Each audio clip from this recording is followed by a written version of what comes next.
సమాచార హక్కు చట్టం దాని గురించి అసలు ఈ చట్టం ఎందుకు వచ్చింది, దీని యొక్క పూర్వాపరాలు ఏంటి, దీని యొక్క శక్తి ఏంటి, దీన్ని మనం ఎలా వాడుకోవాలి, ఇది నిత్య నూతనంగా ప్రతిరోజు వస్తున్న మార్పులకు అనుగుణంగా నేర్చుకోవాల్సిన అంశం. ఈ అంశాన్ని ప్రాతిపదికన తీసుకొని మనకు తెలంగాణ రాష్ట్రం నుండి కేంద్ర సమాచార కమిషన్లో కమిషనర్గా పనిచేస్తున్న మాడపూసి శ్రీధర్ గారి సూచనలు, సలహాలు, మార్గదర్శక కోసం మనం ఈరోజు ఇచ్చేసాం. వారు వారి తమ అమూల్యమైన విషయాలు చెప్తారని ఆశిస్తూ నాకు ఇచ్చిన చిన్న అవకాశంలో సమాచార హక్కు చట్టం రావడానికి ప్రాతిపదిక ఒక వ్యక్తి తాను చేసిన పనికి తనకు ఉన్న అర్హతకు సరైన న్యాయం జరగనప్పుడు ఎవరిని అడగాలి, ఏ విధంగా ఎవరిని సంప్రదించాలి, తనకు న్యాయం జరిగేలా తీసుకునే చర్యలు ఎలా ఉండాలనే విషయం సమాచార హక్కు చట్టం చెప్తుంది. 2005 కంటే ముందు ఈ సమాచార హక్కు చట్టం రాకముందు ప్రభుత్వంలోని పత్రాలని రహస్యంగా వారికి దానిలో పనిచేసే ఉద్యోగస్తులు మాత్రమే చూసి వారి ఇష్టారాజ్యంగా పనిచేస్తున్న క్రమంలో రాజస్థాన్లో ఒక మహిళ తాను చేసిన కూలికి సంబంధించిన వేతనాలు సరిగ్గా రాకపోవడం వల్ల దానిని ప్రశ్నించిన తరుణంలో ఈ వాయిస్ అనేది మేధావులు, అడ్వకేట్లు, జర్నలిస్టులు వీరందరూ ఆలోచించి ఈ సమాజంలో ప్రతి వ్యక్తి తను పనిచేసిన దానికి సరైన వేతనం పొందే అవకాశం ఉంది. ఆ అవకాశాన్ని నీరు కార్చే స్థితిలో అధికారులు ఉంటున్నారు కాబట్టి అలాంటి ఉండే పద్ధతి ఉండొద్దు.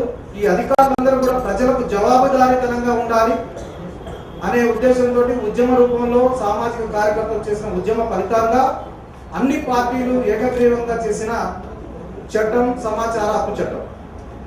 ఈ సమాచార హక్కు చట్టం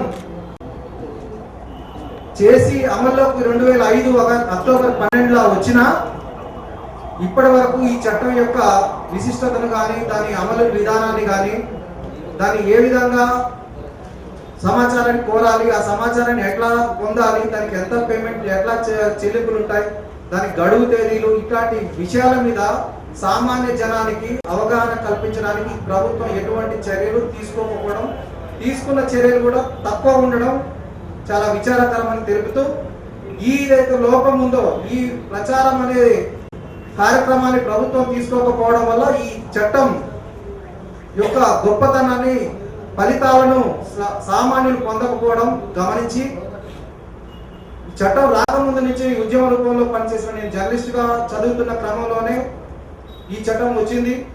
వచ్చే కంటే ముందు మేధావులు అయిన మాడపూసి శ్రీధర్, అరుణారాయ్, కేజ్రీవాల్, అన్నా హజారే వీళ్ళందరూ కూడా పోరాటం చేసి తీసుకొచ్చిన క్రమంలో మాకు కూడా ఒక క్లాస్ చెప్పారు. ఈ చట్టం రావడం వల్ల ఎలా పనిచేస్తుందని చెప్పారు. ఆ దాంట్లో మనం అప్పటి నుంచి దీనికి తెలుసుకుంటూ ప్రతినిత్యం మార్పులు వస్తున్నట్టు తెలుసుకుంటూ నేను నాకు తోచిన నలుగురికి, నా వెంట ఉన్న వాళ్లకు లేదా నన్ను సంప్రదించిన వ్యక్తులందరికీ సమాచార చట్టం వాడుకోవడం గురించి చెప్పేవాడిని. ఒంటరిగా చెప్పడం కాదు, ఒక సమూహంగా ఒక వ్యవస్థను నిర్మాణించాలి. ఒక వ్యవస్థ ద్వారా ఒక సరైన మార్గదర్శనంలో నడవాలి. ఈ మార్గదర్శనం నడిచేటప్పుడు ఆయా రంగాలలో ఉన్న ప్రముఖులను కలిసి వారందరితోటి నిర్మాణం చేసి రాష్ట్ర సమాచార హక్కు వికాస సమితి ఏర్పాటు చేయడం జరిగింది. దీనిలో భాగస్వాములైన మీ అందరికీ మొదటగా శిరస్సు వంచి నమస్కరిస్తున్నాను.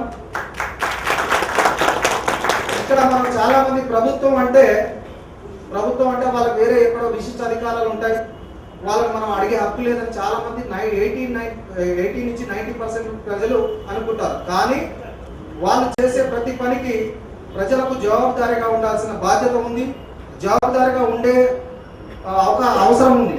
ఆ అవకాశం లేకపోయినా, అవసరం వాళ్ళు చెప్పకపోయినా వాళ్ళను సమాచార హక్కు చట్టం ద్వారా వారు చేసిన ప్రతి పనిని మనం తెలుసుకొని వారికి ఉండబడిన నియమ నిబంధనలకు విరుద్ధంగా ఎక్కడ పనిచేసినా వారి సంబంధిత వ్యక్తులకు, అధికారులకు, పై అధికారులకు ఫిర్యాదు చేసినట్లయితే వారి మీద యాక్షన్ తీసుకోబడుతుంది.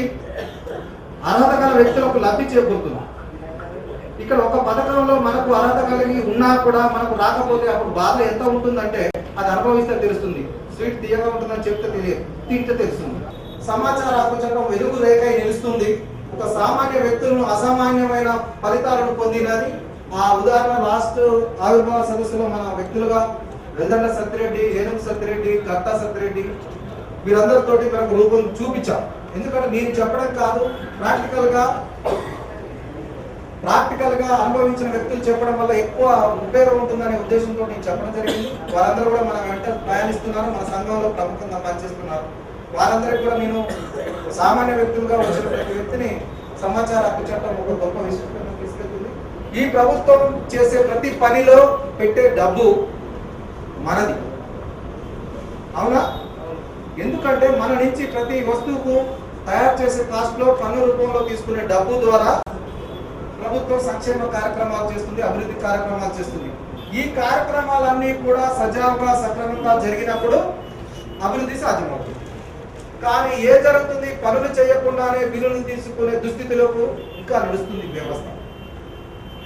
కాబట్టి మనం సమాచార హక్కు చట్టంకు చెప్పేది ఏంటంటే, హక్కు ఉంది, దాని ద్వారా ఎక్కడైనా అక్రమాలు అన్యాయాలు జరిగినప్పుడు దాన్ని ప్రశ్నించి సంబంధిత అధికారులకు ఫిర్యాదు చేసి అట్లాంటి వ్యక్తుల మీద శిక్షించి ప్రజాధనాన్ని దుర్వినియోగం కాకుండా కాపాడుకునే వ్యవస్థ ఉంది. ఈ వ్యవస్థను మనం తెలుసుకొని పెద్దల ద్వారా అవగాహన పెంచుకొని ముందుకు వెళ్ళాలని కోరుకుంటూ నాకు ఇచ్చిన చిన్న అవకాశాన్ని ముగిస్తున్నాను. Thank you.